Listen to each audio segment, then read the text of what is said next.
Good evening, Nick family. Welcome to the Queen's Court. I appreciate you rocking with me tonight. The Knicks have officially been eliminated for the playoffs. We're going to talk about that. Obi Toppin's been playing well this week. If we trade Randall, is he ready to step into that spot? And IQ with his first triple double. Do we have our point guard of the future on the roster? We're going to talk about that. If you haven't already, please subscribe to the channel, hit that notification button so you'll be notified anytime we go live. Queen's Court, Controversy, Knicks and Bruises, the NBA Report with Ron and John from Still Knick Fans, and of course, pregame, at least for the next week, postgame, and the morning shoot around with the creator of the channel, Simeon Russell. Today, I am joined by Gavin, and we about to chop it up, talk about the Knicks. Gavin, how are you? What up, Steph? How you doing? Salute everybody. Salute Sim, the panel. Steph, thanks for having me on as always. Yeah, of course, of course. It's me and Gavin, so that means there's going to be a lot of fan interaction. The phone lines are open. Be sure to call in. And we may even drop the link so we can have some of you come up for a minute or two to give us your takes on the Knicks season. We're going to get right into last week's games. I'm not going to go in depth. We played Chicago, Charlotte, Cleveland, Orlando. We were 2-2. Didn't play that great versus Cleveland. Blew out Orlando, who's not really playing that well. Thought RJ Barrett played well for us this week. You know, obviously he didn't play well in the Cleveland game. It happens. Relax. I'm not on Twitter as much as I'm used to. I was going through the Twitter feed today. People, not everybody, but people all up in arms. It happens. You know, you have a bad game. Oh, how you going to give him a max? He had a bad game. It happens, family. All right. I thought Burks played well this week. I know he's getting a lot of hate. Nick family want to move on for him, but he played well for us this week. IQ continuing to play well at the point guard position. We're going to talk more about him. Obi Toppin, right? I think Randall played one game this week, maybe two. And Obi Toppin in his start played well, continued the aggressiveness. He reminds me a little bit, and I'll talk to Gavin about this. At some point during the season, it seemed like the light switch went on for RJ Barrett, and he just became much more aggressive.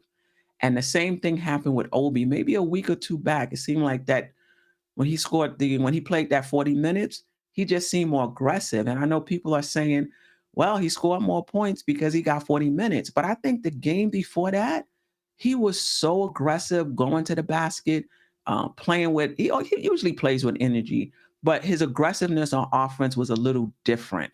And I think that's when the switch went off for him. At least that's what it seemed like to me. But anyway, let me get back to Gavin and the chat. You can chime in as well. He asked the question I usually ask: what, if anything, stood out for you player-wise or team-wise this past week? Team-wise, I think the biggest thing that stood out to me, something that I enjoyed seeing, was scoring from everybody. You know, there's multiple games where we had 4 or 5 people in double figures, so just the ball going around more. I will say one thing that I wasn't too happy about, especially now that we are eliminated, is the amount of minutes that Burks is still getting, as opposed to putting Deuce in there. I don't know if it's something that I don't know if it's because they're trying to get his trade value up, or if that's just, you know, no matter how far we're out to to the end of the season, Tibbs is still continuing to rock with him. Um, and I like the fact that RJ continues to stay aggressive. You know, even after he had that was against Cleveland. I think he had a poor shooting game.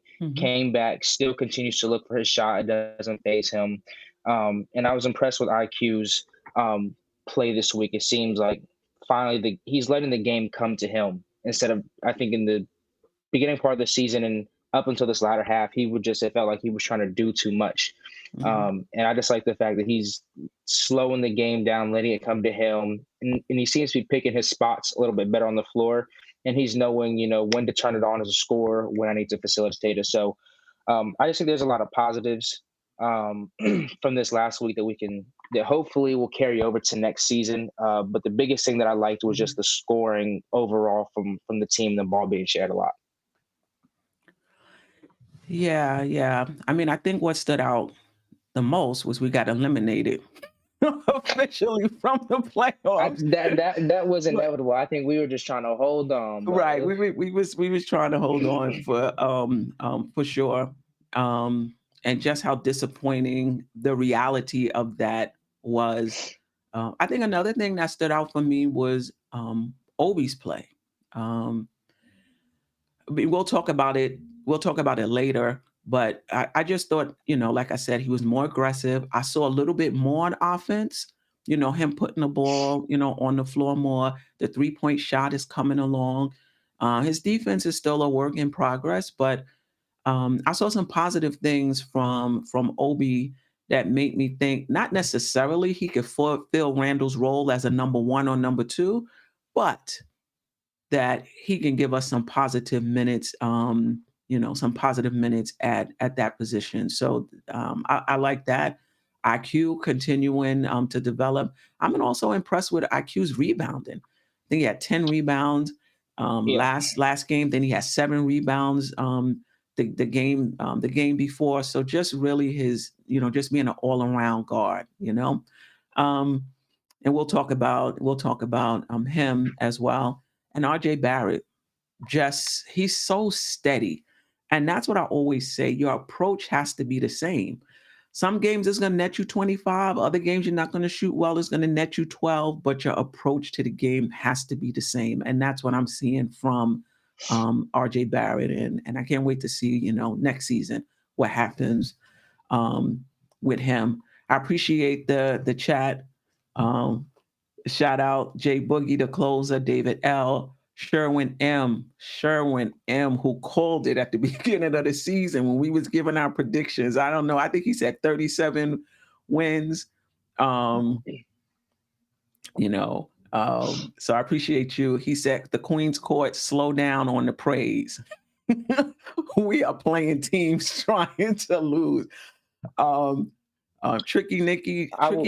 I was trying to get I'll in say contact with something you. that was kind of sad. Mhm. Well, let me just finish the shout out. No, I would Tri- say something. Go ahead. yeah, Tricky Nicky, I was trying to get in contact with you for the show. I don't know what your DM handle is, or what your Twitter handle is. Walter Blackman Jr., appreciate you. Evan R, 914, the finest. Um, Alvaro Orion, Shy Powers, appreciate all of you. The phone lines are open. We'll be dropping that link as well, so you can hop on and give us your thoughts when we really get into it. Go ahead, Marvin. Gavin. Now, I was going to say the sad thing about the elimination is it seems just like last year. We got hot at the end, and it just seems like the games that we lost, Atlanta won, and it Right. was just like if we, I think there's probably 3 games that we lost that were close games, and it was like those nights Atlanta happened to win. The nights that we happened to win, and we were getting good wins, Atlanta also. So I'm like, but Atlanta got hot at the right moment too. But I think that was the saddest thing because it was like I feel like we had a chance if Atlanta had dropped some games, but Yeah, I mean, like Sim said, our chance was playing Utah. Had we beat them, and then had we beat Atlanta, we would have been just 3 games behind. And I think, that would have put us, we would have been in a better position, to make that run. But to your point, that wouldn't even matter. If Atlanta continued to win, yeah. it still would have pretty much um, been the same. But anyway, let's get into it. I just want to give the stats for the poll that's up. So this week, so the poll is up. Who should be player of the week? Alec Burks and RJ Barrett. So I'm just going to read the numbers real quick and then we'll move on. Alec Burks had 17.3 points, 7.5 rebounds, 3.8 assists, shot 44% from the field, 48.4% from the 3-point line, and 90.9% from the free throw line.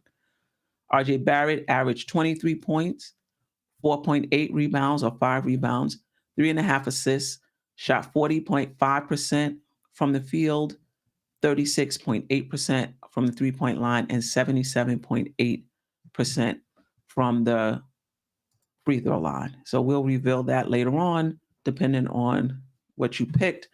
So listen, let's get right into it. let's keep it real simple. Why do you think the Knicks did not make the playoffs this season? Um, One thing that I think that we overlook is, and I forget about, is I think that one, the COVID whole thing, the COVID fiasco, having players in and out, doing a lot of Mhm, mix matching with the starting lineups. There's games, coming off that streak where our bench was the best in the NBA, and then kind of having that broken up because people had to go into the starting role. I think that took away just from a lot of the continuity and chemistry and in the mhm, flow of our two units. Um, and Derrick Rose going out, I mean, I just think he would have helped us close a lot of games. Um, he probably still would have had to play a lot of minutes. Um, but I think that he would have helped us close a lot of games. And I think the biggest thing is Derrick Rose, and then obviously I think the most obvious thing is just the downfall, of Julius from last year to this year. And I think that affected the team in a big way because I think that they were really looking at him to come in after last year and mhm, be the leader of the team, be the focal point of the offense. And I think that guys game plan a little bit their game around that. Like last year, when a guy's going to be your number one option, I think that you can approach the game a little bit differently. right, You don't feel like you'll have to force as much or do as much because this dude is going to go out and get his points. But once with that not there, like I said, now you're relying on people like Alec Burks. Quickly just went into a big slump. So I think the downfall of Julius Randle, um, coupled with Derrick Rose being hurt, I think really affected how our roster approached each game and how guys were kind of playing. do you think,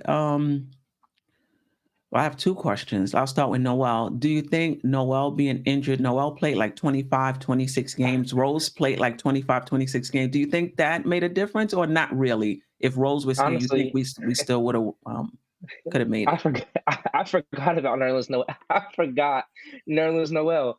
I think that Nerlens Noel definitely was a big help defensively. I think because he wasn't there, um, Mitch, like he even said, he wasn't in the greatest of shape, and it took him a while to get in there. So I think having Mitch to be out there for extended minutes, I think you get a little bit less production out of him just because Mhm, he's not somebody that runs the floor very well back and forth, anyways. Um, and then you throw in having to throw in Taj Gibson in there. Um, I want to say mainly, I think it's just Derrick Rose because, mhm, like I said, I think he would have helped us close out a lot of games. I don't think that you would have seen a lot of the late game, mental mistakes and turnovers that we had with the ball in Randall's hands. Some of those key momentum shifters where IQ was trying to do a lot and was having key mhm. turnovers. I don't think that would have happened with Rose because he would have been the one with the ball. So I think it primarily points to Rose being out and not having somebody to close out a lot of those close games that we had. Yeah, and then let me ask you this question as well. What about the not necessarily the Kemba signing, but just Kemba's role this season? Do you think that had anything to do with us missing the playoffs?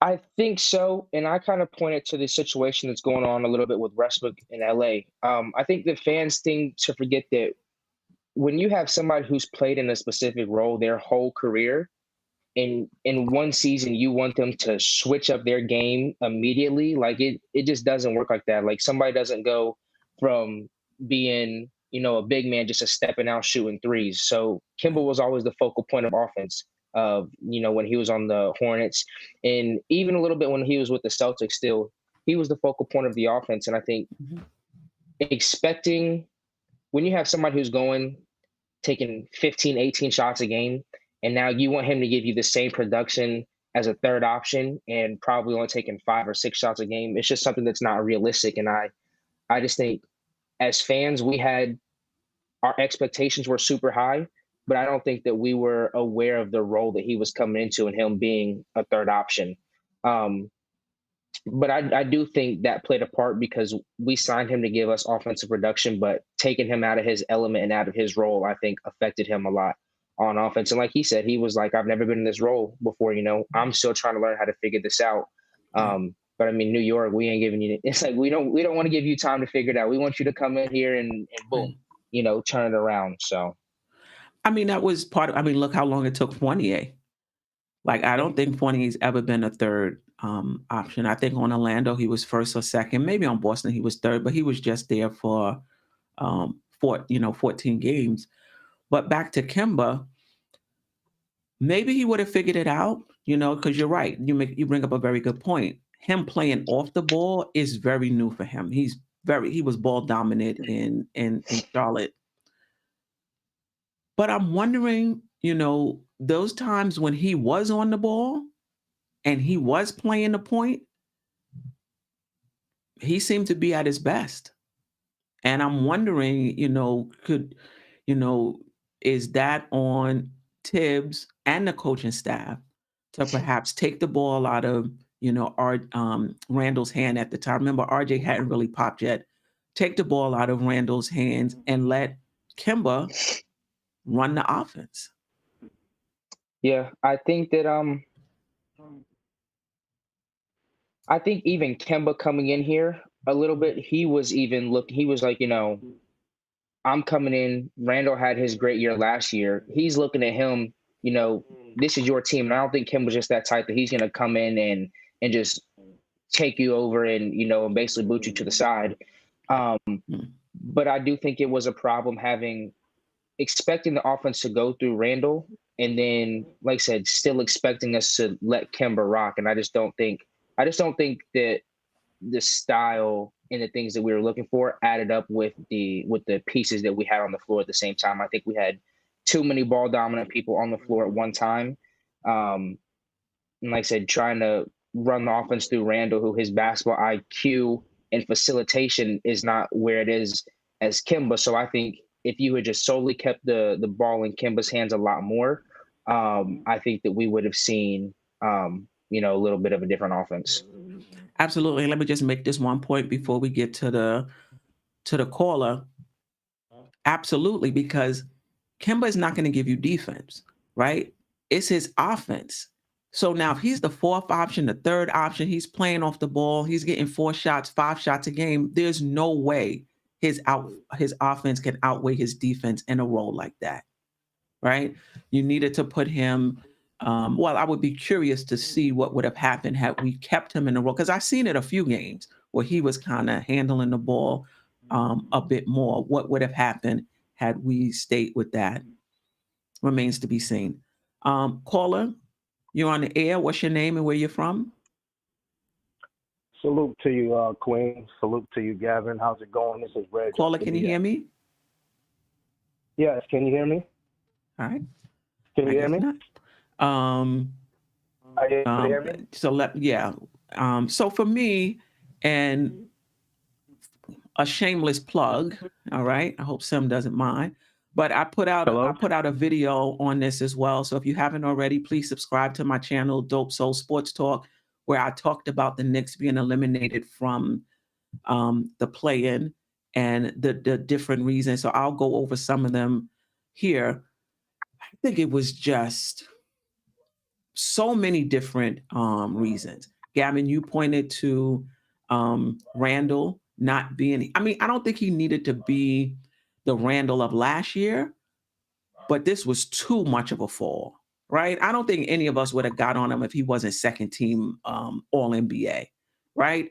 But this was just too much of a fall. And like you said, when you have somebody who's supposed to be your number one on this team play as bad as he played and you couldn't count on him from game to game, that makes it really hard to win. You look at most of these teams, if not all of the teams that's in the playoffs, they got one or two players that you can count on game in and game out, right? The Knicks didn't have that until RJ Barrett came along, basically. I also thought that one or two of our young guys would have needed to pop, for us to really be successful this season. RJ did, but somebody else quickly, sooner, Mitch sooner. Like Mitch has been, in my opinion, he's just hot and cold. He'll flash and make you think he's elite. And then there's other days when he's just regular, you know. The Kemba signing, I, Fournier, I was okay with. I know a lot of fans was down on Fournier. I was okay with that, but Rose and Noel, like you pointed out, 25 or 26 games. One had 25, one had 26. I forget what. Rose closed for us, like you pointed out. A lot of games made Randall look really good in that fourth quarter, but it was Rose a lot of times that was carrying us. We didn't have that, you know? So that had a lot to do, um, and then Tibbs also. It's a game of inches. I'm not going to say that Tibbs cost us 10 games, but there were times, that had he made an adjustment here and there, offensively or defensively, had he rolled the hot hand a little longer, maybe we could have pulled it out and got a few, and got a few more wins. So I think it's been a mess of a season. And we haven't even talked about the front office. I think there's enough blame um, to go around. So Reg Ice, please call back. He said that we had him muted. So I guess he could hear us, but I couldn't hear him. So Reg Ice, appreciate you. Call back. Anybody else that want to call, we'll drop the link soon as well for anybody who wants to hop on for a minute, for a minute or two.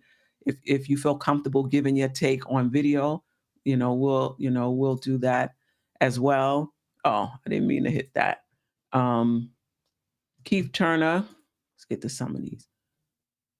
Randall's stats from last year to this year ain't that far apart. He didn't have a bad year, but RJ was supposed to take that next step and help him out. He didn't. I don't know, Keith Turner. I don't know. I mean, I think RJ did take that next step. I think he did take that next step.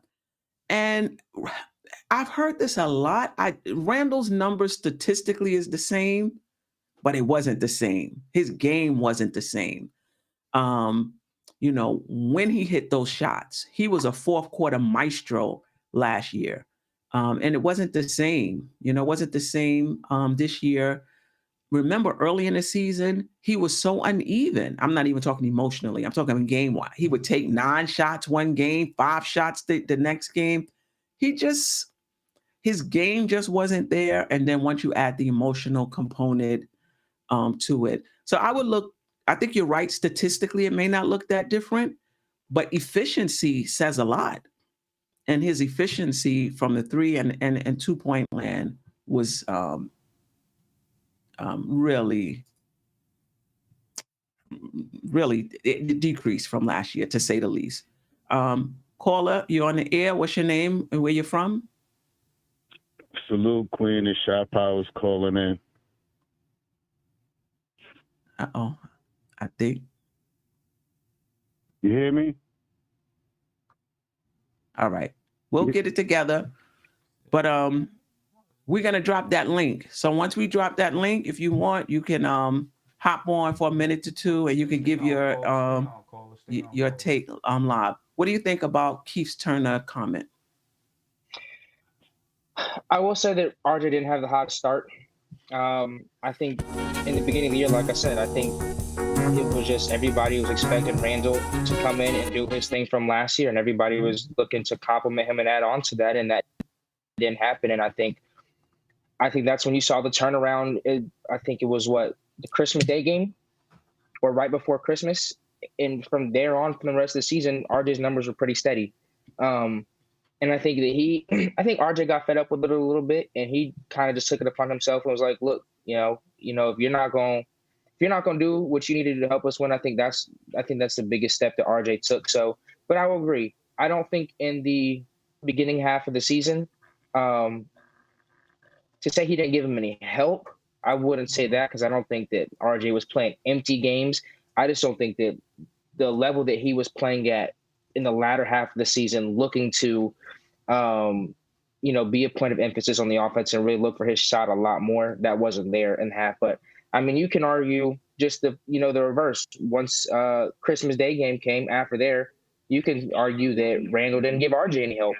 I mean, there was maybe 6 or 7 games this year where they're both going off for 20 plus, but most in the latter half, you'd have RJ with 20-point games, and you'll have Randall with a few single-digit games, him shooting 5 for 20 turnovers. So I think that the argument can be posed both ways. Let's try this again. So what I'm understanding is the chat can hear the caller, but I can't hear him. Were you able to hear him? Yeah. I didn't hear him. Yeah, but apparently the chat is able to hear him. I assume it's him. So let's try again. Caller, you're on the air. What's your name and where you're from? Hey, this is Ty J. Originally from Brooklyn, but Jersey. Yeah, for now. whatever reason, I can't. You Caller, can't you're hear on me? the air. Yeah, I can hear you now. What's your name and where you're from? Okay, this is Ty J, and I'm from New Jersey, but I'm originally from New York. All Calling right. from New Welcome to the Jersey. show. What's on your mind tonight? Okay, my thing on the Knicks is, it's a decent team and everything, and Randall plays good and all, but at the same token, it's just that I think all of the guys should have been playing from the beginning of the season, because you got people who's developing now, and I think that they needed to play earlier on so you could see what else you got. But his play is, to me, it's not on all the time. It's different, But his takeaway from me would be him giving us a good game and be the same person to give away those points by not holding defense or doing what he's supposed to do. Right. So that's my thing on him. But I just think the season could have went different if the coach might have gave a better feel to how he wanted the guys to go out there and play. Like, I need you guys to learn so you can be better. That's how I think he should have played them, because we don't have real good teams. So you might as well let everybody get out there and do what they can do.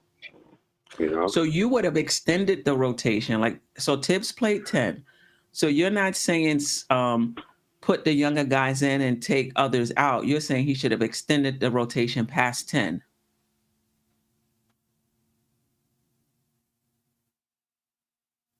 Uh-oh. I can't hear. I'm going in and out. But yeah, I think he should have played everybody. I think he should have played it as we looking to see what else we got. Yeah. Okay.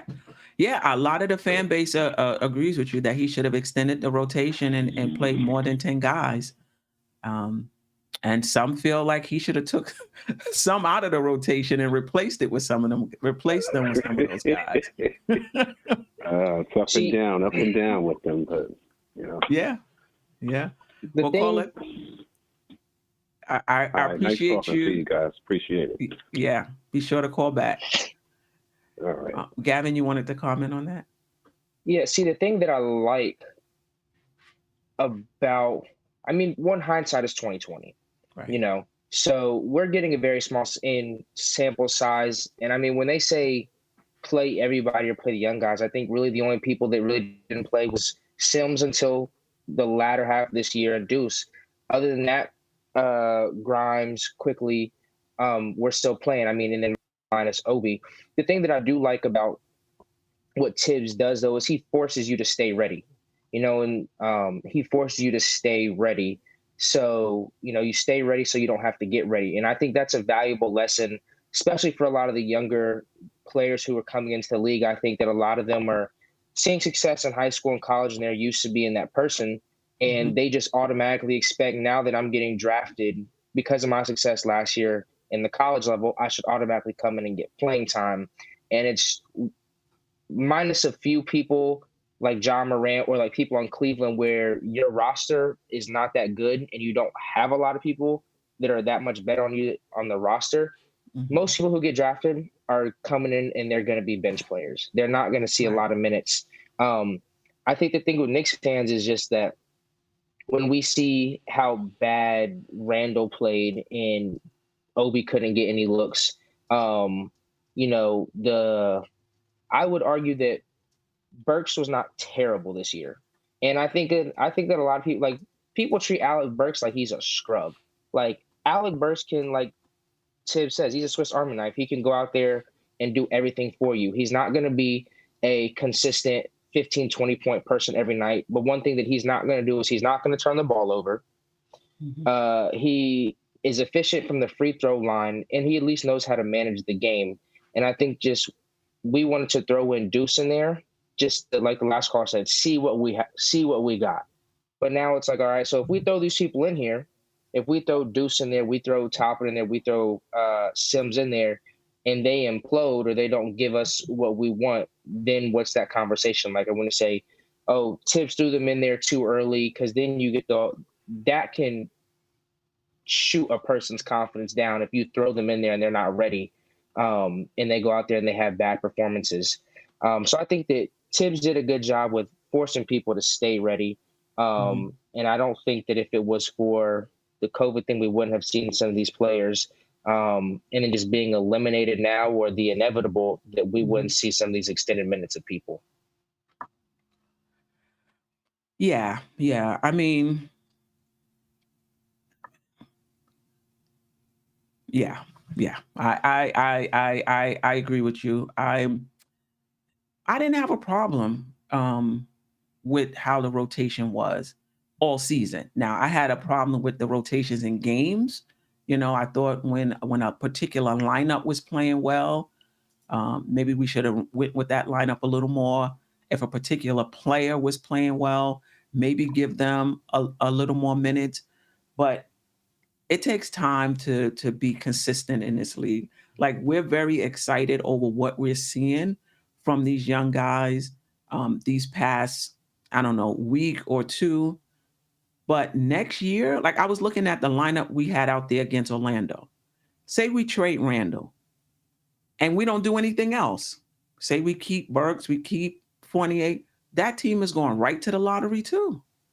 Because you cannot tell me that team that played against Orlando is better than the 8th, 9th, and 10th seed in the conference, which is Brooklyn, Charlotte, and Atlanta, in any order, because the order is changing each game because they're pretty close. That team is not better than those three, right? So if you're okay with that, just know that the Knicks are going to lose for another year or two if we go with the younger guys. Me, I'm tired of losing. And it doesn't matter to me if we're losing with the vets or we losing with the young people. I know a lot of the fan base try to split it up. Oh, I'd rather lose with the young players than lose with. I don't want to lose, period. I want the front office to put together a team that makes it to the playoffs every year and keep building toward championship contention. That's what I want. And I know we're saying right now that you're going to be okay watching the young players, even if we are losing. I wish them could bookmark what I'm about to say right now. I am 100% certain next year, if we trade Randall, we playing the young guys and we lose, the fans are going to turn on some of these young guys next season. The same ones you want to see get all the light, you're going to turn on them. And number two, when we lose and win 25 games, 27 games, we're going to be very upset that we're not winning, when that's basically what we're asking for. Put Obi at the 4, put McBride at the 1, or IQ at the 1, put Cam at the 3, or what have you. Start Sims or Mitch, and let's rock with that team. And rocking with that team is 28 wins, 29 wins, 30 wins. And I know we say we okay with it, but watching that game in and game out, I'm telling you right now, the fan base is going to be upset. Oh, why we didn't put so and so in? Why, it's going to be the same thing. But anyway, until we get another phone call, let's move on to the second question that I have. And that is, after seeing Obi play this week, do you feel more comfortable with him starting at the 4 if we trade Randall, as opposed to bringing in another power forward and letting him continue to come along slowly? And that's for the chat as well. I think the first part is if we trade Randall, who else are we putting at the 4? I mean, You could bring in a 4. Depends on who you trade him for. But my question is, if we don't bring in, I mean, if we don't bring in a 4, I mean, we have no choice but to put Obi there. I like what I saw from Obi this week. I know that I said a few weeks ago that he can't give you 20 and 10. The ability is there. I think that he's just a person that he needs minutes. And I think the one thing that helped him was, like you said at the beginning, is he was looking for his shot a lot more. He was a lot more aggressive. And I think that at the beginning of the year, he was just, any minutes he got, he was looking over his shoulder. Because, you know, you would see one mistake, Tibbs pulls him. You know, he'd go get a bucket, have a turnover, or traveler foul, Tibbs pulls him. And so that's demoralizing to a player's confidence, because you're like, I feel like I can't even really look for my shot, because if I take a shot and I miss, or if I try to make a pass and I get a turnover, coach is going to pull me. I definitely think that Obi needs to play an up-tempo style of offense, which is why I like IQ running the point. And I think this team just does better overall in an up-tempo style offense. I don't think we're that great of a half-court team. I think we're good when we're kind of run and gun. If we don't bring in a 4, I think that Obi's year will be up and down. I think you'll see flashes of a high ceiling, and I think that you'll just get games that are okay. I think the biggest thing that's going to help him is hitting that 3 at a consistent clip. You know, somewhere around like the 35 or 40% mark. I don't know how dominant he'll be as a starter, but I would definitely extend his minutes a lot more. I wouldn't be opposed to, you know, giving him 20, 25 minutes. Well, if you don't bring in a 4, he's going to play much more than that. I mean, I think that's the question. Do we feel comfortable enough at this point with the Knicks not even bringing in a 4? Like, if you're going to trade Randall, look somewhere else. Look for a point guard, because you feel comfortable enough with Obi playing that 4 position, and maybe just bringing somebody behind him for spot minutes. 12, 10, 12 minutes a game, because he's your guy. Do you feel like he's honestly, at least me, I don't think so. I think the general consensus is I don't think Knicks fans care. I think they're just like, yo, we drafted this dude at the number 8 pick, play him. And like you said, it's people just like play these people just to play him. But all right, so if we play him, if he's not giving us consistently 20 and 10, or if he's not even giving us double figures consistently, I mean, where's that extra production going to come from? And I think the biggest question for him is going to be, what's he going to look like on the defensive side? Because and I think that's probably one of the things that Tibbs had a big problem with is his defensive awareness. But I see some people in the chat are saying, well, you can start Cam at the 4 and bring him in. I mean, it may be a little bit of a small ball lineup, honestly, next year. And I think it'll just be a small ball run and gun lineup that's up tempo and getting a lot of shots up. I don't see him being, at least right now in his current state, the power forward of the future if he doesn't improve his outside shot consistently, and if he's not aggressive. Yeah, the chat is active. Feel free to call in. Keep Giggles. Reddish will have trouble getting minutes off the bench. You talking about starting? Why do you think? That's why I want you guys to call in so we can ask why do you think he would have trouble getting minutes off the bench?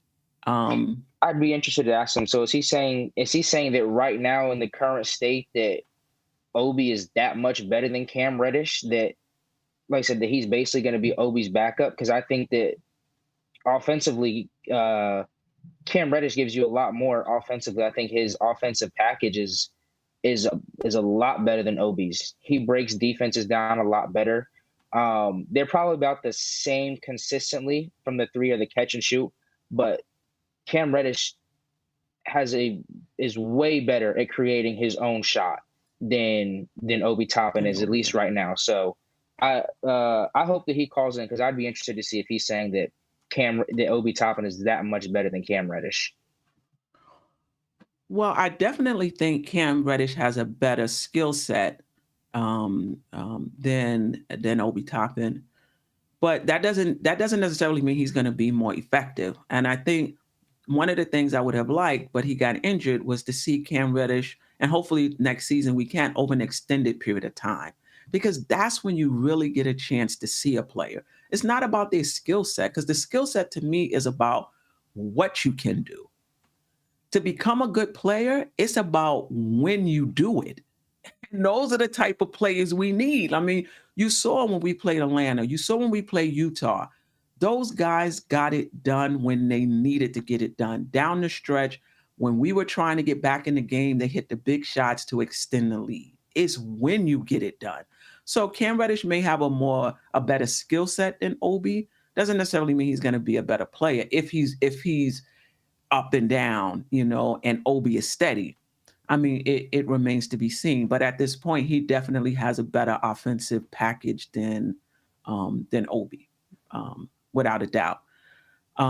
This is what I want to comment on, because I know a lot of the fan base feels the same. So shout out to Drea Marie. The plan should be play the kids, get in the lottery the next two drafts, and get your big fish in 2024 when Booker, Cat, Ingram are available. But this is what the Knicks have been doing. Like it's like we all follow the Knicks. So if you followed the Knicks for 3, 4, 5, 6, 7 years, you already know the last time we was in the playoffs, other than last year, was 2013. So from 2014 on, that's all we've been doing. Going into the lottery, drafting, getting cap space, going into free agency. Hopefully we can sign somebody, and it hasn't worked out for us. The lottery hasn't worked out for us. Ntilikina was a top 10 pick. Knox was a top 10 pick. Obi was a top 10 pick. Hopefully we'll hit on Obi. It remains to be seen. RJ was a top 5 pick. He was number 3. It looks like, he's paying dividends. But this lottery thing, for those who think, just go into the lottery, that's where you're going to find your next star. It hasn't worked out for us so far. So I don't understand why we putting so much faith in this lottery, and also the cap space to sign a superstar. We had cap space this past summer. What did we do with it? We had cap space the year LeBron signed with Miami. Who did we wind up getting?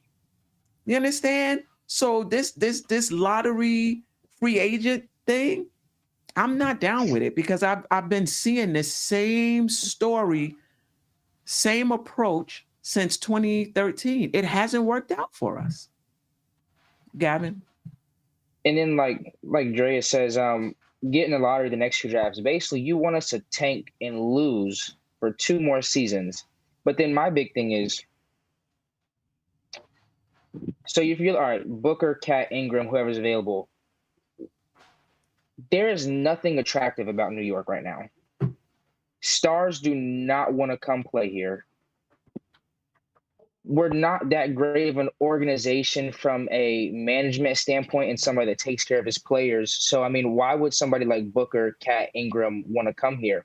And then what you're barring on is, all right, so if we go the next 2 seasons and we're going into 2024, you got to look at who is still going to be here, And I think it's just last year, giving Randall the extension hurt our chances to go after who was available this upcoming offseason. But honestly, nobody wants to come, nobody wants to come to New York right now. Like LeBron, one of the comments that he made in an interview or a news article is when they did the whole thing with Charles Oakley, he's like, that's why I would never come play in New York. Like, there's just subtle things, and people just think, because it's the mecca of basketball that people want to come play for the Knicks. Nobody wants to come play for the Knicks, especially when you see, yes, we have the best fan base in basketball, but we also have one of the worst fan bases in basketball. And players don't feel like putting up with that. They're like, I can go to Brooklyn, I can go to Philly, I can go to Utah and do the same thing that I'm going to do in New York. But what's the difference? I'm going to get less media exposure because I'm playing in the Mecca. We have to do better as an organization that makes people want to come play here. Yeah, and I just want to comment on this before I get to the caller.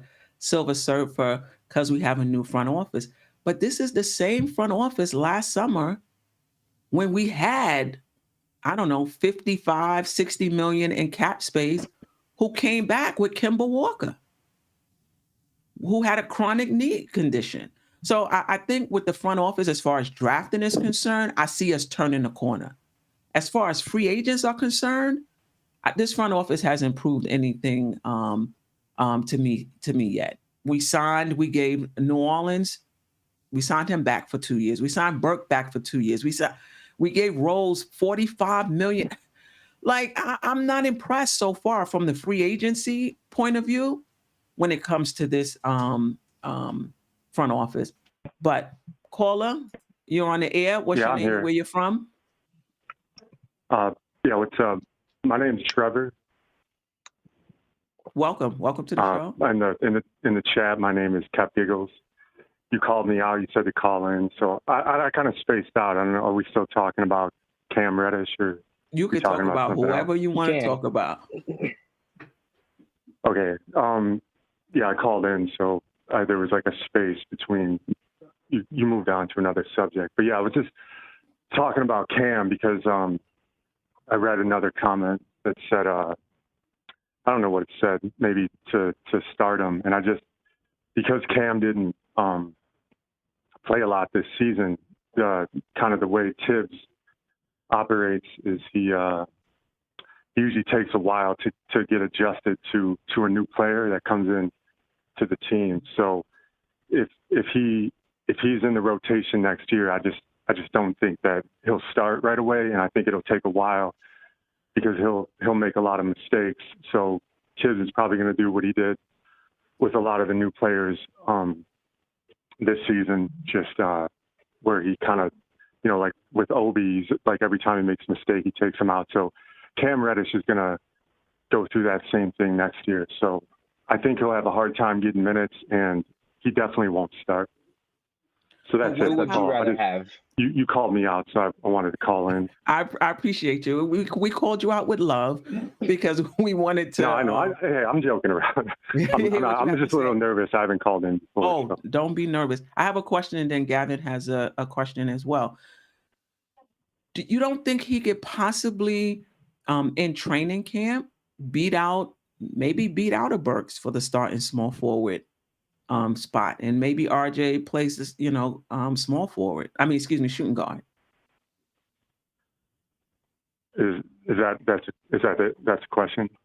Yeah, you don't think so? You don't have a lot of faith that he'll win that small forward position out of training camp. I honestly don't know what position Cam Reddish plays. I thought we were talking about Toppin, like he was gonna take the position away from Toppin, and I didn't think Cam Reddish played power forward. So No. Burks, I don't think Burks will be on the team next season. So in training camp, honestly, I don't know. I mean, I'm not going to be in training camp. I don't know how to answer that. So I think Cam Reddish is. I just don't see him with Tibbs because Tibbs didn't really. I mean, at least I heard that Tibbs didn't really want him on the team when they made the trade.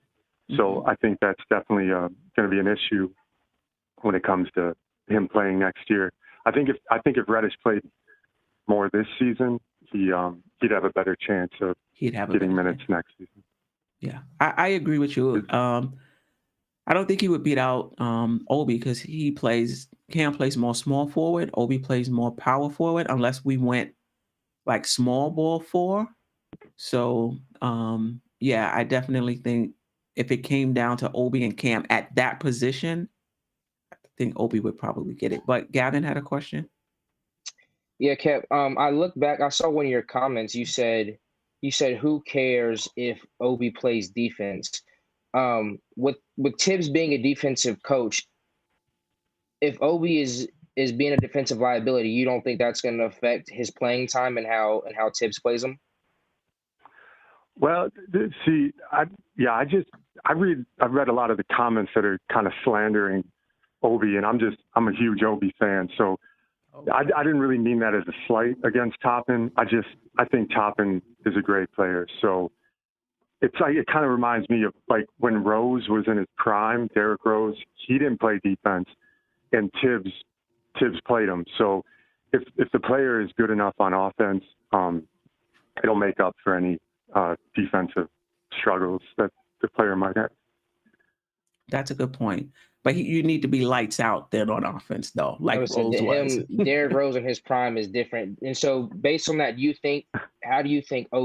how much better do you think this team would be with Obi starting if he becomes a starter? You see him being like the starter going forward and really moving the needle for this team? I like Obi. Yeah, I don't know how to answer that. He's been playing well in the last 7 or 8 games that he's been getting a lot of minutes. I think he seems positive. Seems like a really nice guy, and he just he makes a lot of smart decisions. I think he's driving into. I think he could do a little better on driving into the lane. He seems to struggle when he starts to dribble. He doesn't really know how to proceed once he gets to a certain point. It seems like he's going to pick up some charges. But in terms of him moving forward with the team, I don't really know how to answer that. I could just tell you from what I've seen that I like the way he's adjusting to his new role, and I'm looking forward to seeing him next season. He will definitely be better for sure. Appreciate you. All right, I'm gonna hop off though. So thanks for listening. Yeah, absolutely. Appreciate you calling in. Yeah, my name's Trevor, but yeah, I'm Cap Giggles in the chat. So okay, all right, Trevor. Bye. Appreciate you. All right, yeah, that was that. That was a good call. I mean, listen, we don't know what these guys are gonna be, right? We just looking at them now and kind of projecting. I think he might be able to do this moving forward. He might not.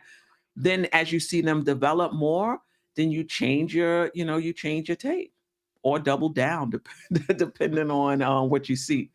Oh, we got another caller, and then we're gonna get into IQ. Caller, you're on the air. What's your name and where you're from? Hello, I'm from Brooklyn. James Jones. How are you? I'm good, James Jones from BK. Appreciate you. All right. I think Julius Randle, he had a good year last year.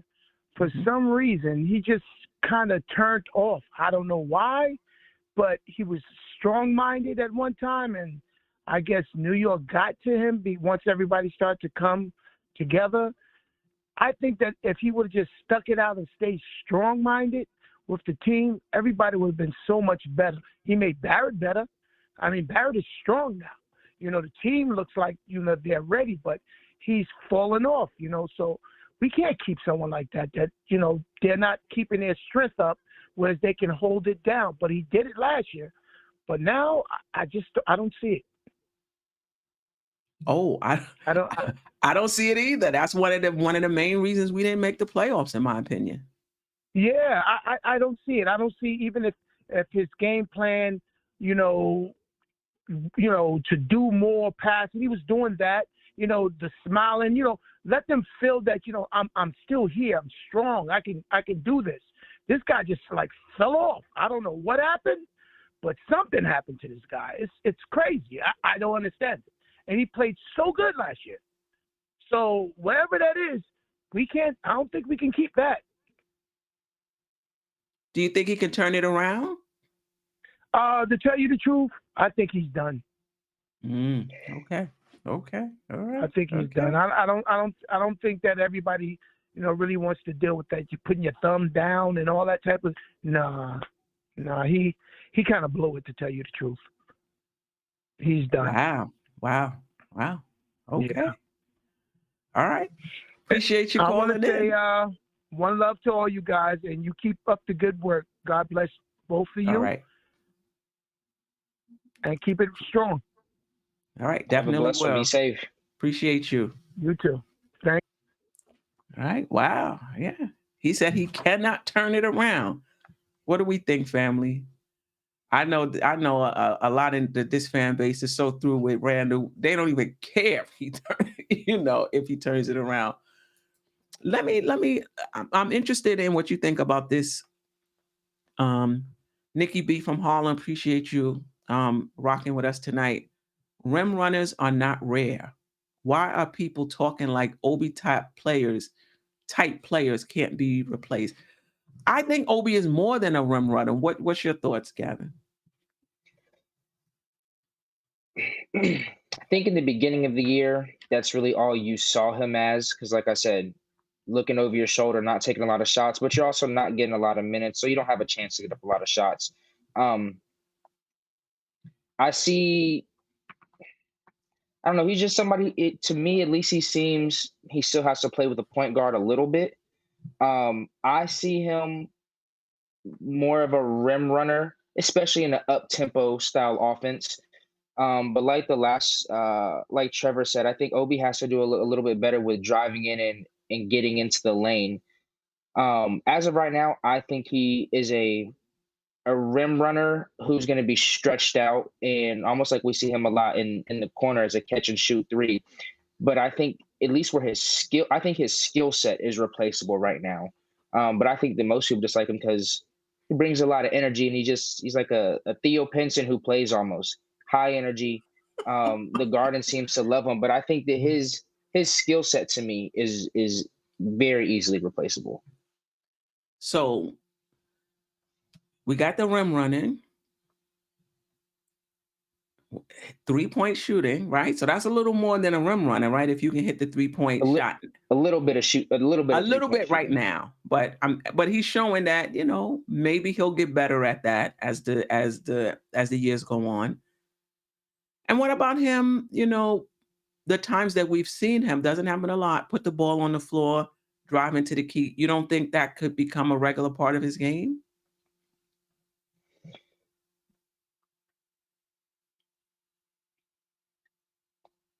I think it's up to him. I think he's going to have to look for his shot. So it's going to be, I think he can do it, but it's going to be on him to do it. And I've been saying, it's like 914 is fine. I said, I think that his ceiling is a more athletic Amari Stoudemire. Like, I think that's the type of player that Obi can form into. He has the athleticism, but I don't think just that offensive package, at least to somebody who's 26, people in the scouts were saying he's the most NBA ready talent coming in. I don't see that NBA readiness right now, at least. And but I think that he'll improve. I think he's just one of those people. Give him an off season. I think that he's probably a very hard worker, and I think that you can tell that by how much his 3-point shooting improved a little bit. And to me, he shoots it with confidence. He's not afraid to let it fly. Now, mind you, there was a lot of air balls. There was a lot of off the side of the backboards. And I can also tell he's got a very pure stroke from the free throw line. Mm-hmm. And that can tend to translate over for people. But I think that the biggest thing for Obi is, to me, he's just going to have to be more aggressive and choose to take that upon himself to get to the basket. I mean, you brought up something that I actually have forgot about, and I talked about this a lot last season, is his age. And in some sense, it doesn't matter if you're already NBA ready, right? So if you're coming out of college and you're 22, you're 23, you're 24, but you're NBA ready, you did your development in college. So the age is not, that big a deal.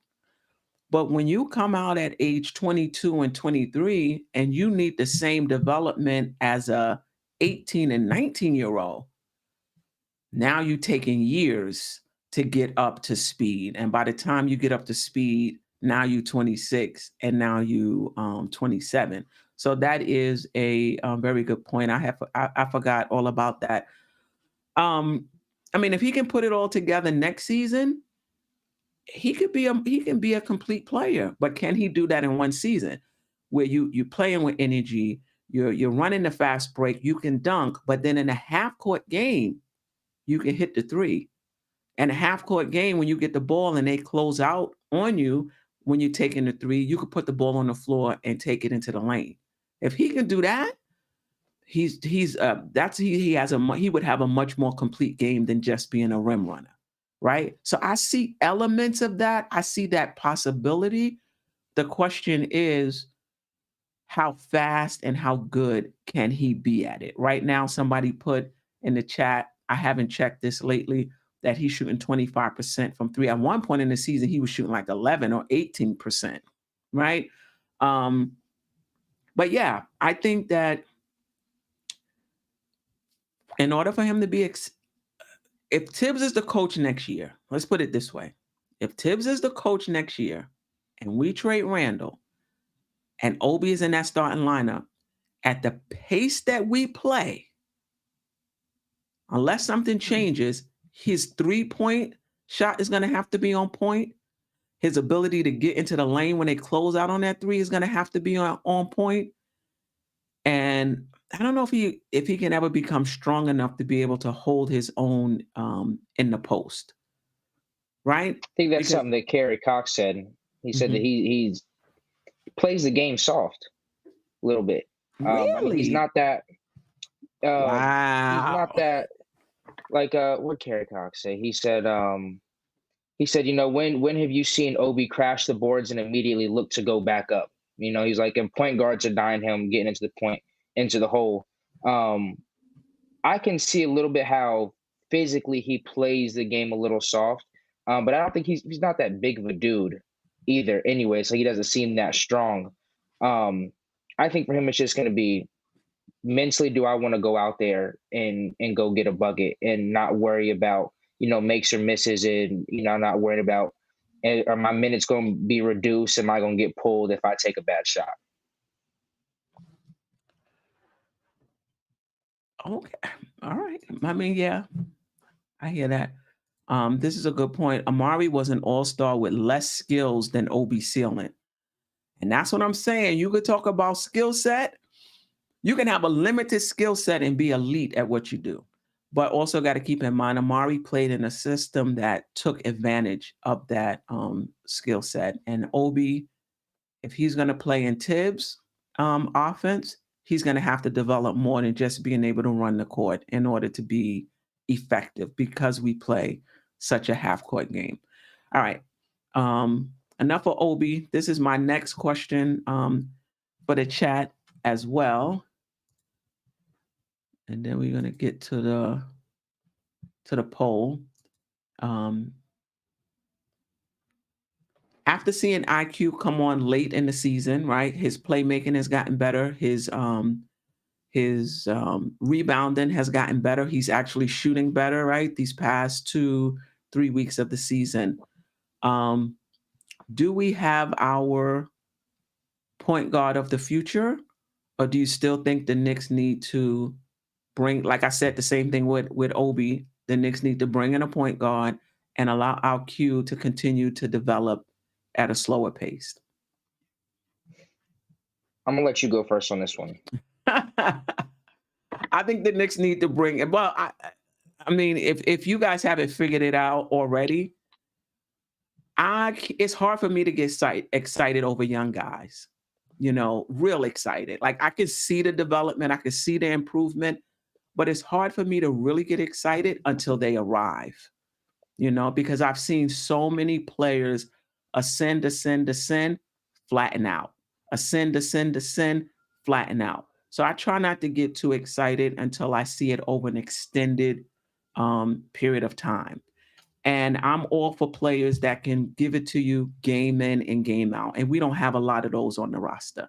So that's my backdrop to saying, as much as I like what IQ is doing, I would love for the Knicks to go out and get a point guard who's been around the block a few times, knows what he's doing, has done it on this level for a few years, and let IQ continue to come along. And if IQ eventually beats him out, whoever it is, so be it. I think it depends on what timeline are we on, what direction is the front office going. If we're win now, I do think that you need to get a more experienced point guard who, like you said, has been around the block, has some years in the league. If we are on the develop and we're looking 3-4 years out, I don't mind IQ being the starting point guard because I think that's the only way that he's going to continue to develop. Kind of like Kerry Cox, I think he's a combo guard who he was a scorer who is now learning how to let the game come to him and play the point guard role a lot more. But I don't think that he's still a pure point guard. But there's not too many of those left in the league. But I think that IQ would develop a lot more having an experienced point guard playing in front of him instead of him trying to having to figure it out along the way. Somebody who's going to really take him under the wing and see how that point guard plays on the floor. Like I think Derrick Rose would have been a great mentor for him. Derrick Rose isn't on the floor. Derrick Rose isn't running the starting point guard. So I think, whether you bring in like probably one of the best only people that's available right now is like a Brunson. Bring him in and, kind of let him show IQ how to manage an NBA game, how to initiate and run the flow of an offense and develop those innate point guard skills a little more. Yeah, I mean, a few things. When we say, are the Knicks trying to win? I don't think that's a very good question. I don't think the Knicks are trying to win a championship, but there's next level winning. So are the Knicks going the Detroit, Orlando, OKC route where they're not trying to even make the playoffs, right? They know they don't have a roster to make the playoffs. We just want these guys to come in, play hard, be competitive, and grow, develop their games. And in a few years, we could start talking playoffs, right? Are the Knicks there, right? Or are the Knicks trying to make the playoffs? Because to me, if you're trying to make the playoffs, you're trying to win. So again, a lot of times when you say that, people think you're trying to win a championship. No, are you trying to win, make the playoffs? Or are you trying to just develop, and winning is not that important, right? So I'm not sure which direction the Knicks are going in. We'll figure it out. The OKC Detroit route, or trying to make the playoffs. If the Knicks are trying to make the playoffs, you got to bring in a point guard. I don't know if IQ is at that level yet to help the Knicks get into the playoffs. Maybe is. The second thing I want to say is when we say he's not a point guard, again, we're thinking traditional point guards, right? How many of those? Dame is not a traditional point guard. Seth Curry is not a traditional point guard. Kyrie Irving is not a traditional point guard. How many traditional point guards do we have? Rubio, Chris Paul, right? So Kyle Lowry, right? That's right, probably about it. right. Garland, even Garland is a maybe you could say Garland. He's a 2 that they switched over to the 1. Right. Most guards in this league are shoot first, and their shooting opens up the lanes for them to then pass and get others involved. Okay? So, with that definition of a point guard, can IQ do that? We're not talking traditional point guard. We're just talking about how the point guard is being played in today's NBA. Do you think IQ is ready to do that? If he's playing like these last 2 weeks where he's picking his spots a lot better, he's knowing when to turn it on and turn it off. As far as the scoring, I think he can. But if we're going to get the IQ from the beginning of the season where we're jacking up shots, we're coming down 3-on-1 fast break, jacking up shots, I don't think so. But if he learns how to be a controlled scorer, I think that, yes, I think that his offensive ability, especially stretching the floor, will open up a lot. And I think that he's great at running the pick and roll. I will say he is great at running the pick and roll and looking for people. And I do I see people saying in the chat that IQ is selfish. I think he looks maybe like he plays like it, but like his teammates say, they say, yo, he's an unselfish dude. But going back to the thing, I mean, if we're going on the development route, like I said, there's no reason to bring in I a agree. point guard. Go ahead and let IQ develop. But I think something that fans need to also take notice of, when you talk about Cleveland, when you talk about Memphis, OKC, places like this, the developmental stage and losing seasons, there's no pressure. There is zero expectation. So even losing seasons in New York, you're hearing it from the media, you're hearing it from the fans, you're hearing it from reporters. Like you don't really get a chance to really just figure it out, because no matter what, it's always going to be win now. Even if we're not trying to get a championship, we're not trying to have 20-win seasons. So the environment and the media market that you play in the city that you play in has a big effect on your development, like we see with Randall. Like people say the COVID year was a fluke. When you go and you're playing in empty stands, if you have a bad game, there's nobody to boo you. You come to MSG, you play a bad game, the whole city's at your neck. It's a lot different mentally for you. So I think that we need to stop having these expectations of smaller media markets, because it's just not the same. There's zero expectation to win in these markets. There's no pressure to win. So you have a chance to mentally to develop a lot more, because like I said, you ain't walking outside and there's New Yorkers right there on the block giving it to you before you even get into the garden. So your point is, if we go the development route, it's going to be stressful for the young players. Like the fans and the media is not going to give them that space to breathe and develop and take years to come into their own. Yeah, we don't know. To us, when we say develop, Knicks fans like develop and win at the same time. And for most people, it just doesn't work out like that. And that's why I said, like, no matter what, if the front office came in and said, look, we're looking at 2026, New York is going to be like, all right, cool, but let's not go ahead and get blown out. Let's not have 20-win seasons.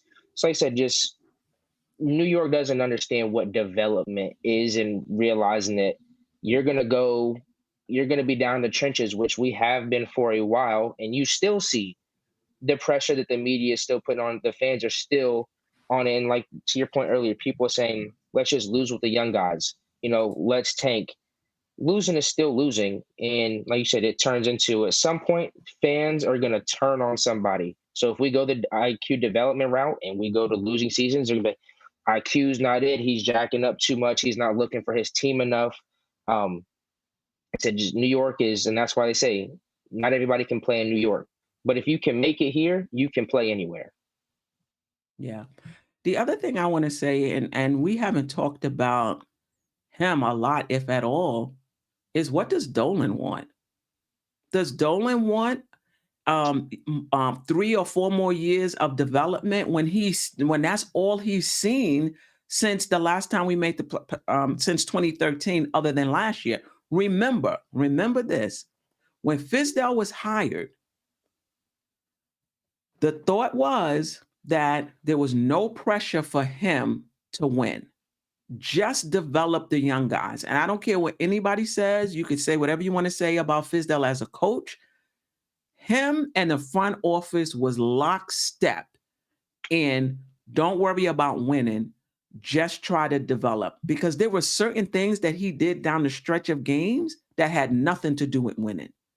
Putting RJ Barrett in the game, he's shooting 0.6% from the free throw line, and he's in the game down the stretch. And Fizdale even said, I wasn't worried about that. I want him to have this experience. Okay? So we went that route of, it's just about development. And what happened? Here come Dolan stepping in, because the losing, it was embarrassing. Winning 20 games, 24 games, it was embarrassing. Dolan stepped in. Next thing you know, in my opinion, Fizdale became the scapegoat. I'm not saying he was a great coach at all. But 10 games into the season, Dolan gets on Steve Mills.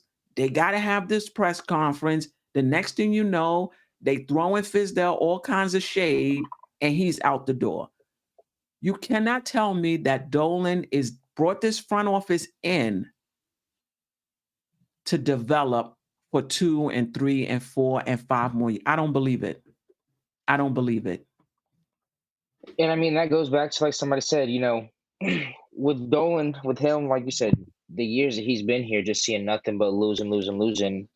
When you see like the situation, I mean, is Leon Rose doing everything that he can to get the pieces in here that we need, or like tight players? Fans think, oh, it doesn't matter. Whoever we give you, you should just go and win. Like Tibbs, you have a defensive-minded coach. When you have two people who are in your starting five that don't play defense, you have to game plan difference. We had a chance to go get DeMar DeRozan, things like that. How much is Leon Rose playing into this? And I think this year, this offseason, there needs to be a long, very open and honest meeting about where everybody is. Yeah, like Kerry Cox says, like, where does Leon Rose and what blame does he get for all this? Yeah. You can't tell me this, and I'm sure we'll probably find out once this front office is gone. The Knicks had a plan coming in that fell apart because there's no way you hire Tibbs unless you have some background knowledge that you're going to be able to turn this around quickly. And I think some things fell through the cracks and it didn't happen. And now the Knicks had to find themselves scrambling. And you could say the Fournier and the Kemba Walker was part of the scramble, but you can't tell me that was Leon Rose thinking when he came in. And you can't tell me that's what he sold to Dolan and got hired. He probably sold to Dolan, I got a plan to get the Knicks back into the playoffs and championship contention in the next 5 years or so. And I'm sure he laid it out for him. And I'm sure his contacts and whatever maybe has something to do with it. Maybe he, felt like there's certain things he would be able to do, because you do not hire Tibbs unless you know that you're going to be able to get veteran type players. You're not hiring Tibbs to coach all of these kids. Whatever plan they had fell through. That's just my and I'm wondering opinion. if I think that part of that was I think we did have a clear path to where we were going, and then you had Randall last year in the almighty fourth seed, and now you don't stay true to the path, and you give Randall the big extension, so you give him all that money. Now we're capped out for this year, and then he doesn't come in and give you the same thing. So I think that he probably did have a 5-year, 6-year plan, but the almighty fourth seed gives the Knicks expectations. Well, hell, if we can get here next year, we need to compete more. And so now you start doing things to let's improve a lot more from where we are But this I year don't instead think of the just Knicks did that though, because you can't tell me signing Fournier and Kemba was a big upgrade. Now, had they went out and gave up the farm for LeBron or gave up the farm for another player, then we're like, okay, wow, they really sold on this one season. They sold put a lot of assets into bringing this. They signed Fournier and Kemba, so their thought was we'll just build a little on what we already have. And I don't think they was that sold because they kept their flexibility. So they kept their flexibility just in case Randall didn't have another season. So I'm not so sure. And this is what I'll say about the almighty fourth seed, because I hear this. What was the Knicks supposed to do? Not go for the right. fourth seed? Not win? What was Right. their option? What should they have done other than that? Sit Randall down? Oh my goodness, it looks like we're gonna make the fourth seed. Oh, RJ, Randall, we're not gonna play you guys the next. What was the alternative? There was no alternative. You play it out and you land where you land. Anyway, That was development. caller, you're on the line. What's your name and where you're from? This is D, Queen. I spoke to you guys maybe a week ago. I appreciate you taking the call, but Absolutely appreciate you calling back. I agree. And what's up to the chat and the panel? I agree with what you just said. It's about development, and you can see that. I think the Knicks fans, we're really hard on these young players. They've been in the league 1 year, 2 years, and we're expecting them to be 4 or 5 year vets. And that's just not going to happen. But what we can see is we can see progression. We see RJ's progression. We see Quickly's progression. We see Obi's progression. And we have to give these guys the chance to be who they can be. We can't keep, I see people in the chat talking about somebody trash or whatever. The point is, we see progression. Progression is what you want to see in your young players. You want to see every year, are they getting better? The problem with this team, and this is just a fact, is Tibbs and it's Randall, okay? You cannot have a coach that's not willing to play his young players, to give them the experience and the ability to develop playing real games. And Randall stifled this team. It's just the reality of it. You know, his style of play does not work with the type of players that you got on this team. And that's just the bottom line. You know, if we're going to miscoach this team, you're going to get this. So we can complain about a lot of things, but the reality is you got to open this team up. And you see it when Randall's not in this game. You see a better flow. You see a quicker pace, and you see the talent. We have talent. And I don't think we should go out there and spend money on players. They're going to keep us right where we are instead of just developing these guys. How do we know what Quickly is going to do if we don't give him the chance to do it? We don't know. Even these last 3 games, is he going to start this guy? Is he going to say, okay, sit down, Burks, relax, you good? Let me see what Quickly is going to do running the point. At least we get to see this guy play 38, 48 minutes running the team. We haven't seen that yet. So all we can do is make assumptions about whether he can do it or he can't do it. We have to see it. We don't know what McBride can do. We don't know what Cam Reddish can do. We have no idea because our coach is not willing to give these guys the opportunity to do it.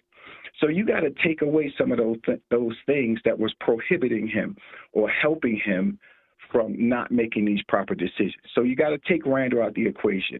You got to give the team to RJ, and you got to build around him.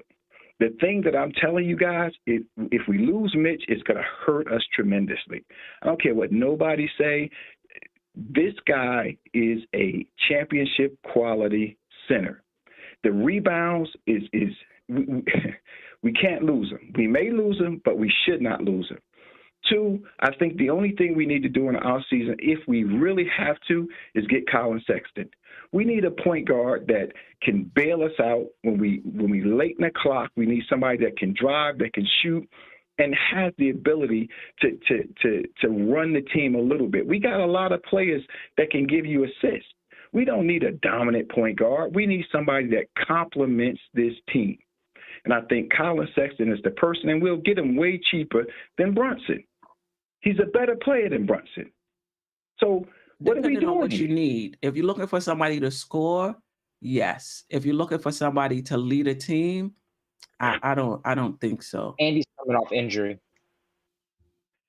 Well, I agree. He does have some injury. And it's not about, we don't need a point guard that's a Chris Paul. We need a point guard that complements RJ. He's the key to this team. Whatever point guard you bring in, he's not going to be the key to this team. RJ is the key to this team. So we need complementary pieces around this kid because this kid has proven that everywhere he's been in his career, he's made the teams better. So we got to take our nucleus, which is RJ, IQ, Obi. We got a lot of good young pieces, but we're never going to know how good they are until we give them the opportunity to be good. So, well, this is what I will say. We got to stop pushing these guys. We got to stop killing them, kicking them in the back, saying they ain't this or they ain't that, because we haven't had a sample size enough to make any real determinations on any of these guys. Right. But isn't this how it happens, though? That you come in, you play behind somebody, you earn your spot, and then you get more minutes. I mean, that does happen that way. Most of the time, the injuries is really what puts you in the forefront. But look, Quickly has shown us that he can play. Obi is showing us he can play. So exactly what you said. He's playing behind Randall. Randall has been sitting these last couple of games, and we're seeing this guy get better. We don't know what Obi is going to be next season when he has a full off season to really put in some work, to really train and prepare himself to be a starter. So, we have the components. We just got to let we got to let them go. We got to let it work. We can't. I mean, who really are we going to go out there and get? We're not going to get anybody that's significant enough to take us to another level. We got to develop these guys. Well, think about that. Can happen Is both there ways. anybody out there right now that we can get? Be honest. No hypotheticals. We don't know. I mean, we're not in the front office, so we don't know. But I will say this: it's going to take a lot of losing, watching these guys get up to speed, and you could see it two ways. One is let them play so we can see what we got. That's one way. Another way is bringing people who are ready now and let these guys develop slowly in their own time. And then when they're ready, they'll take the spot of the guy in front of them. And it depends on the philosophy of the front office, which way they want to go. I could tell you with Dolan, I don't see the Knicks going young and letting these guys play for the next 2-3 years and just allow them to develop and just losing season after season, because that's what we've been doing. And that's the reason why he brought in this front office. I don't think the Knicks have had this type of talent in years. Okay, we really have not had this type of talent. I really don't believe that we'll be losing. I really do not believe if you put RJ, Obi, Quickly, Mitch out on that field and Fournier as a veteran type person, I don't think we're going to be losing. I think we're going to win a lot more than what people think, because the pace is going to be quicker. Would make the play-in? They're going to be playing together. They're going to want to play together. And I think that you're going to see a much better team than that ball-stopping Randall type of, game that we've been seeing half the season this year. So trust me, I really don't believe that it's going to be a lot of losing. Look, think about it. We got Grimes coming in. We got a lot of quality players. But this is what I will say. We have so many quality players that we can't even play them all. If I can just give just a little pushback, but usually young players are up and down. That's just what happens with young players. It's hard to count on young players game in and game out. So if the Knicks decide that they're going to go with the young players, that's fine. But I would not expect a lot of winning. I think we see the talent because they're flashing in this little time that they have. But when you put somebody out for 30, 40 minutes and you get that larger sample size, then you get a chance to really see. And some of these players will excel in that expanded role, and some of them are going to fall flat on their face because they're not ready for it. And that's just how it happens with anytime you put in 4, 5, 6 young players out there. And I think that we have a talent, yes, but I think we have a lot of role players who are great in their role, but are not that much better than most of the Eastern Conference starters. I mean, I don't see this team competing with a Brooklyn night in and night out, the Celtics, the Sixers, the Bucks, like the Bulls, like this. Not with the current roster of Sims, who is still very raw, and you can still see the lapses that he has on the floor. So even if you use what you just said, they're still anywhere from 6 to 7. If you say the Bulls, the Nets, the Bucks, Chicago, they can compete with Atlanta. No. These are the last. So you're still talking 6 to 7 with a young core. No, let me tell you the teams right now that is 8th, 9th, and 10th. Brooklyn, Charlotte, and Atlanta are in the 8th, 9th, and 10th spot. Do you think this team this young team, we don't have Randall, we don't have these vets, are going to be better than Brooklyn, Charlotte, or Atlanta? No. So Brooklyn is probably going to be the number one seed. Brooklyn had a bad year with COVID. Let's not put Brooklyn in that. Brooklyn is just But that's who you're talking about, though. You can't discount right and take certain But teams what out. we're saying now, think about this. If we were playing this young core early in the season, we didn't have Randall mixing up the muck. You don't know where we would be. I can tell Everything you right now we're is kind not of like a better hypothetical team. based I'm on. going to read off the We teams knew right that now. he stagnates the team. We know that for a fact. Now, is he good? Yeah, but he's not good for this team. But Right? Caller, we agree and we with knew you. Tibbs wasn't playing these guys. So we have to look at all of those variables. We have no idea what we really would be because we haven't seen the opportunity to be it. But okay, I agree with that. But we know that young players are up and down. You know that. Mm-hmm. So Right. these are the teams. So these you are the mix some 10 veterans teams. in there. You got Fournier. And again, we have to look at what is a young player. These guys are going to be 3-year vets at one point. RJ is going to be 4. So, I mean, I don't know. Do we consider 3-year players young players, or do we consider them? Yeah. I don't know. So Yeah. when we Look look at at the Mitch. numbers, these guys are going to be more mature because they played in this league a couple of years now. I So they understand, but understand it. They are they understand gonna the be- players that they're playing against compared Caller, to not caller. ever seeing not ever seeing these players. They just, the first time they ever played against them, they played against them 2 seasons already. So they're going to be able to study. But They're let me going to just say understand this. things Let that me they just did read not the understand players before. in the Eastern Conference. Go ahead. Miami, Boston, Mhm. Milwaukee, Philadelphia, Chicago, Mhm. Toronto, Cleveland, Atlanta, Charlotte, Brooklyn. Which of those 10 teams do you think this Knick team, young Knick team, without Randall, without the vets, is going to unseed and take their spot? Okay. Now, I'm only minusing Randall out of the equation. We still have Okay, Fournier. taking We Randall still out, got okay. RJ. So I think we can play with Cleveland. I think we can play with Toronto. We could play with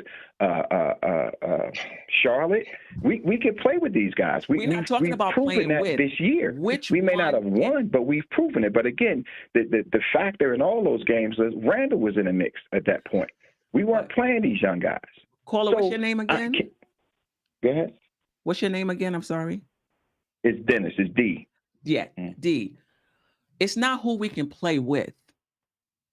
Who would we replace out of those 10 players, 10 teams to make the play-in? So the point I'm trying to make is it's okay if we're going to go young. Just know that it's going to be a few losing seasons. You're not, the chances, I'll put it this way, the chances of making the play-in is slim to none. And if you're okay with that, then that's fine. That's all I'm saying is just be okay with being in the lottery, because I don't see that team unseating any of the 10 that I just mentioned. Well, I am okay with it because I'd rather see that's a different story. this Then core I got you. develop and become the best they can be rather than doing the quick fixes that we've been doing for a long time.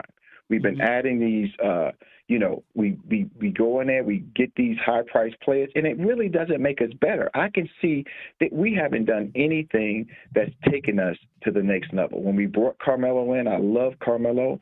I was glad he was here, but did it make us better? No.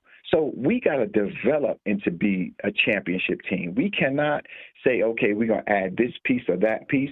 Let us develop some good, strong core pieces, and then in the future we could say, okay, we need one more person to take us over the top. We have never gotten to that point. So I'd much rather take the opportunity to develop IQ, to develop Grimes, to develop Obi, to continue to develop RJ, and then maybe the third season say, okay, all we need is this one piece, and then we're ready to go.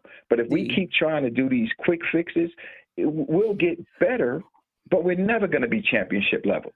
But D, never. That's the false narrative around Knicks fans, and they keep going back to the Carmelo. Since Carmelo, that's what the Knicks have been doing. Who did we get as a quick fix since Carmelo? Since Carmelo, that's what we've been doing. Going into the lottery every single year, drafting a Ntilikina, drafting a Knox, drafting a Obi, trying to build through the draft, and failing. So I don't see, other than that Carmelo, that's what we've been doing, and it hasn't gotten us anywhere. Okay, listen. I think, like I said, we haven't had this quality of young players in probably the last 5-10 years. We really have not had this quality of players. We made some bad draft picks, I agree 100%, but we started on a right trail when we drafted RJ. From that point on, the rest of these draft choices we've been making, they have been some really good quality players. So I think when you get a core like this is something you can build on. We've never had this that's type fine, of but we got to stop with the stop with the narrative that the Knicks are always swinging for the fences, because we're not. We signed Randall. That was not a swing for the fences. We signed Fournier and Kemba. That was not a swing for the fences. The Knicks haven't been swinging for the fences. We just haven't been. But that narrative is out there. Okay. You know, All right. but I hear I'm gonna give you what you're that. saying. You want the young guys to rock, and that's fine. Just expect a lot of losing.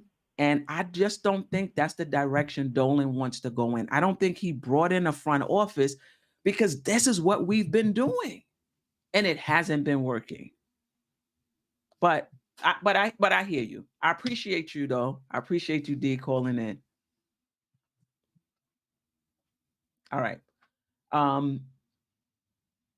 So the last thing, I think we pretty much covered it all. I'm not sure if, as we answered the question about IQ, I think both of us said bring in another point guard and just have him continue to develop. Is that what you said, Gavin, as well? Yeah, because like you said, if you're in a win now, trying to make the playoffs every single year, I just don't think IQ's in his second year now. This is his second year. I just don't think IQ, who is just now in the latter half of these last month, really the very small sample size where you've seen his improved play, I just don't think that it's something as of right now that it's fully been cemented in on him. But if we want win now, I think you need a veteran point guard, at least somebody who's been in the league 5-6 years, who plays that role. But if we're going to development, go ahead and hand it off to IQ. Yeah. Yes. If we're going, I agree with you. If we're just going the Detroit, Orlando route, don't bring in anybody, play the young guys, hand it to IQ, and we'll see where we are in a few years. If we're trying to make the playoffs, you got to bring in a point guard. All right, let's get to the poll. 278 people have voted on player of the week, and RJ Barrett has won 73 to 27%. I wish we could have also put the stats up there as well, but let's bring up RJ Barrett, Thrive Fantasy Player of the Week. Go to thrivefantasy.com, use code MBK, get 100% deposit match up to $100. RJ Barrett this week averaged 23 points, basically 5 rebounds, 3.5 assists. He shot 40.5% from the field, 36.8% from the 3-point line, and 77.8% from the field. RJ Barrett, Thrive Fantasy Player of the Week. Don't sleep on Burks though. He also had a good week. Just going to talk a little bit about our last week of games before we get out of here. We played Brooklyn Wednesday, Washington Friday, Toronto Sunday. Any thoughts on this week's slate of games and any predictions? Now that Kyrie is back full time, don't think we're beating Brooklyn. Washington, The way that we played these last 7 or 8 games, I think we should beat Washington, and I don't think we beat Toronto. I think we go 1-2 in these um in these last 2 games, and then I mean it also depends, like you say, is Randall's done for the rest of the year, right? It seems that Right, way. because I think they said he's resting his quad injury Mhm. is what's happening. So, yeah, I think we go 1-2. I don't think we really have a shot with Brooklyn or Toronto. I think that our best chance to end the season off is against Washington. Yeah. Yeah, I kind of want to, you know, Brooklyn hasn't been playing that well. They're in the 10th seed now. The 10th, first it was Atlanta. I turned around today. Brooklyn is now in the 10th spot in the play in. But I think you're right. Not only is Kyrie playing, but as much as people have um issues with Randall, I don't think we're going to be a better team without him going And I mean into going into Brooklyn. on the defensive side, I mean, we really don't have anybody that matches up. I mean, Kyrie and IQ, Kyrie's winning that all day, every day. Right. Even if he's on Seth Curry, I still think that because of just how long Seth Curry's been in the league and his veteran savviness, he'll beat IQ out from the mental side on the savviness. Um, we don't have a matchup for KD, especially if Randall's not in. There's no matchup for KD. I wasn't too stoked with Mitch's play this last week. Very, very up and down. So, I mean, the Sims is probably honestly our best bet to hang with Drummond or Griffin down there in Mhm. the paint. On the defensive end, we are at a disadvantage, basically 1 through 5. With Brooklyn, Yeah, who plays power forward for them? I think Johnson. yeah, I don't. We may not be at a disadvantage. Well, he's a veteran and he's a savvy. He's a savvy veteran. Um, we'll see. I think at 5 they're playing Drummond. Yeah, it'll be interesting. Will be interesting. I think. Yeah, I would have to agree. Toronto is playing 7-3 over their last 10. You're right. They'll probably be 1-2. Yeah, probably beat Washington, probably lose to Brooklyn, um, and Toronto. And shout out to Ed winning P2626. Steph, stop. We've been swinging for the fences and fail. I don't think so. I think it's just an old narrative that we keep playing around. When was the last time we swung for the fences? When was the last time we packaged up assets, traded, young players and picks and swung for the fences? Yeah, I mean, it's just this old narrative of the Knicks that keep playing and playing and playing, even though it hasn't happened in like 10 years. Right? We're talking about the Knicks of late, even 10 years. Like, when was the last time we did that? Carmelo Anthony? And I don't even have a problem with, in hindsight, with the Carmelo Anthony trade. Who out of that trade became somebody? Right? And it's not even the Carmelo trade, is what the front office didn't do after the Carmelo trade. When they had the opportunity to wait for possibly get Chris Paul, and they're going to amnesty, who was it? Bullocks? I mean, not Bullocks. yeah. um, Um, Billups. yeah, Was it Chauncey. Billups? Chauncey Billups, so that they can sign Tyson Chandler. Right? So it's not even that. It's what the front office failed to do after that trade. But anyway, I digress. Any last words before we get out of here? No, it's been a long season. A lot of difference of opinions. And like I said, I think just us Knicks fans is Knicks fans have their favorites. If you like Toppin, you probably don't like Randall. If you like Randall, you probably don't like Toppin. You don't like Barrett, things of that. And so, Mhm. um, But I love this fan base. Like I said, we have the best and the worst fan base in probably sports, honestly. The best and the worst fan base in sports. But I just want to continue to see the glimpses of that from IQ and Obi, that okay, they can be something. Hmm. And I think that I think they've just done a good job. Still, even though we're eliminated, they're still going out there to compete. Um, and I guess we'll just see, with these last three games, if Obi is this play going to be consistent over these next three games, and now you get to see, now you're not going up against Cleveland, who was one without Evan Mobley, Right. and then going up against the Magic. Now you're going to see how does he do against Brooklyn? How does he do against a Toronto when you have somebody like Pascal on you, or Anunoby. You go against Brooklyn where you have a James Johnson or a KD on you. Right. So we'll see. But I mean, draft day is getting closer and closer, and we'll see what the fans think about our picks going into the draft or what moves we make. If we trade down or anything like that. So Yeah, definitely. For sure. I appreciate you, Gavin, for hopping on with me. I appreciate the chat. The chat was buzzing today. Oh, I got a super chat I did not read.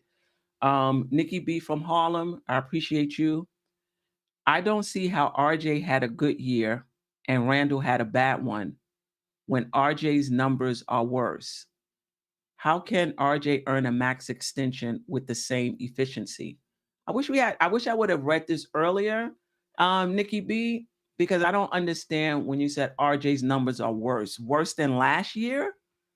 Or worse than Randall, because you can't really compare his numbers to Randall's numbers. You have to compare them to his numbers he put up last year. And I think this year's numbers are better. I do agree he's not very efficient. But listen, that's something that he'll work on, and hopefully he'll get better. Um, Statistically, Randall had an okay year. Um, I you think it's just know, the optics. I think it's but just how it looked to people. Like I said, Randall's year, you wouldn't have thought that he was a 20 and 10 player this year. I think that's the biggest thing. It looked ugly. It looked ugly. Stats wise, Barrett, um, I think Barrett just handles it a lot better. He's not phased and everything. So his composure wise, you wouldn't tell that he had a worse year. And I think the worst year for Knicks fans is just the optics and the fiasco and the emotional breakouts that Randall had, in how much that played into the downfall. right, but listen to me. Even though the statistics was close, he wasn't the same player. He wasn't clutch in the fourth quarter. His efficiency was down. I'm not focusing on, oh, well, he's still 20 and 10. 20 and 10 is not always 20 and 10, you know? So it was a different 20 and 10. Wasn't efficient, and definitely in that fourth quarter when he had so many clutch shots for us last year. It just wasn't the same. I don't care if the stats were the same. To me, he just wasn't the same player. I would have preferred him playing like he played last year and only averaged 19 and 8. But we knew game in and game out what you was going to get from Randall, right? That just wasn't the case.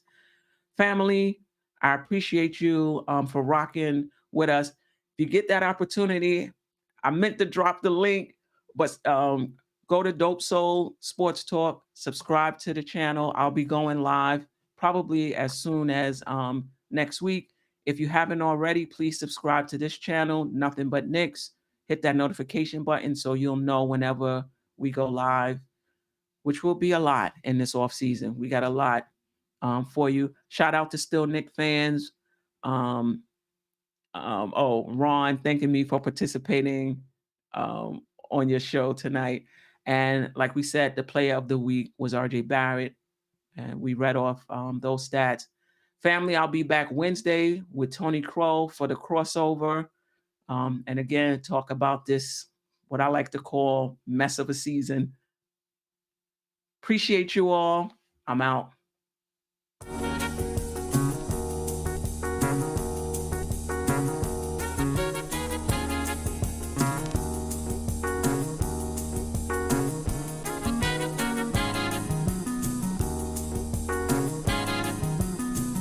said, yeah.